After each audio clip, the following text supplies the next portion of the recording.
ఢిల్లీ తెలంగాణ భవన్లో లాల్ దర్వాజా బోనాల ఉత్సవాలు వైభవంగా జరిగాయి. అమ్మవారికి బంగారు బోనం సమర్పించారు governor Radhakrishnan.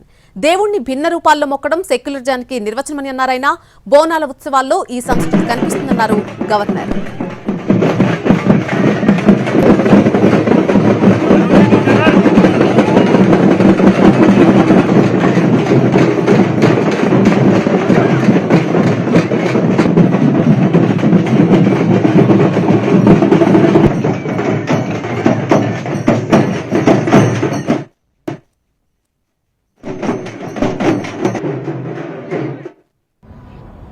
God is one, but everybody got their own right to worship what they want.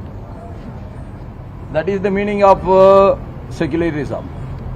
Secularism doesn't mean that we should not worship God.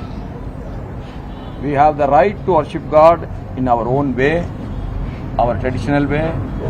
Our heritage, our tradition are more important than